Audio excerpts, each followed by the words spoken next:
여러분 안녕하세요. 함께 보는 뉴스보쇼! 뉴스 톡파보기의 이미랑입니다. 오늘도 혼자 보기 어려운 뉴스를 함께 톡파보도록 하겠습니다.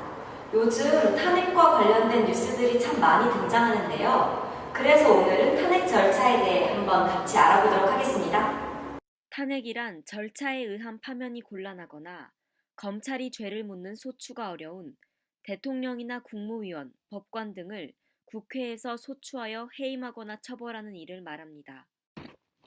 한국에서 대통령의 탄핵 소추는 국회 제적의원 과반수의 발의와 국회 제적의원 3분의 2 이상의 찬성이 있어야 합니다. 제적의원은 의원 명부에 등록된 모든 국회의원을 말하는 것으로 한국의 총 국회의원 수는 300명이므로 국회 제적의원 3분의 2는 200명 이상을 의미하는 것입니다.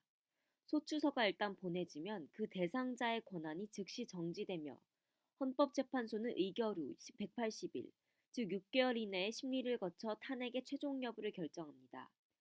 헌법재판소의 재판관 총 9명 중 6명 이상의 찬성이 있어야 탄핵이 결정되는 것이죠. 전 세계적으로 탄핵이 가결된 경우는 매우 드뭅니다. 대통령제 역사가 비교적 긴 미국의 경우에도 앤드루 존슨 대통령이나 빌 클린턴 대통령이 탄핵 심판을 받았지만 의결 정족수에 미치지 못해 탄핵안이 부결되었습니다. 올해에는 브라질의 지우마 호세프 대통령이 부패와 관련된 스캔들로 탄핵되었는데요.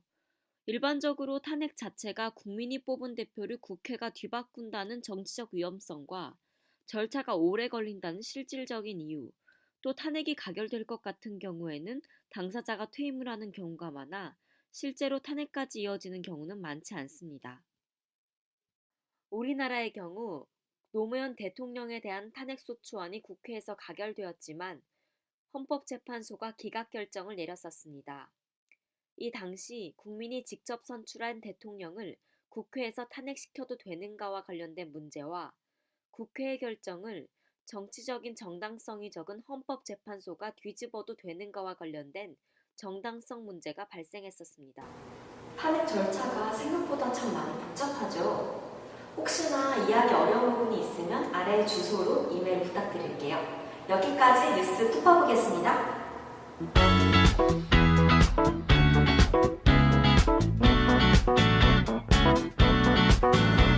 안녕하세요. 누리자 우리말의 유한주입니다. 여러분은 비와 관련된 표현을 많이 알고 계시나요?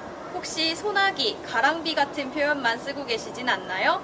오늘은 비와 관련된 순우리말을 준비해봤습니다. 첫 번째, 는개. 안개보다는 조금 굵고 이슬비보다는 가는 비란 뜻입니다. 문순태의 타오르는 강에서는 골짜기마다 는개가 수액처럼 피어오르고 그나마 산꼭대기에 구름이 감겨 있어 라는 문장이 쓰였고, 오늘은 는개가 내리는구나처럼 일상에서도 쓸 수 있습니다. 두 번째, 여우비.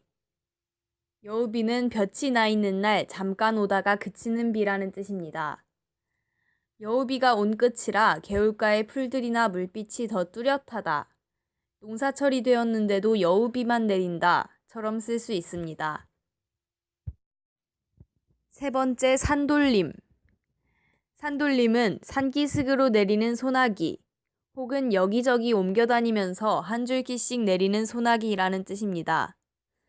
높은 산을 오르면 산돌림을 자주 만난다. 산돌림을 대비해서 우비를 챙기자처럼 일상생활에서 쓸 수 있습니다. 네 번째, 작달비. 장대처럼 굵고 거세게 쫙쫙 내리는 비라는 뜻으로 장대비와 같은 말입니다. 이문구의 산 너머 남촌에서는 비는 때 아닌 큰 물이라도 질듯이 작달비로 쏟아지면서 천둥에 번개에 할 것은 다 하는 폭우였다 라고 쓰였고, 일기예보에선 이슬비라고 했는데 왜 작달비가 내리는 걸까처럼 쓸 수도 있겠습니다. 비를 표현하는 말들이 이렇게나 많다는 게 놀라우시죠? 이제 그냥 무미건조하게 비가 내린다가 아니라 여우비가 내린다, 는개가 내린다처럼 표현할 수 있을 것 같습니다. 우리말을 마음껏 누리는 그날까지 우리 함께해요.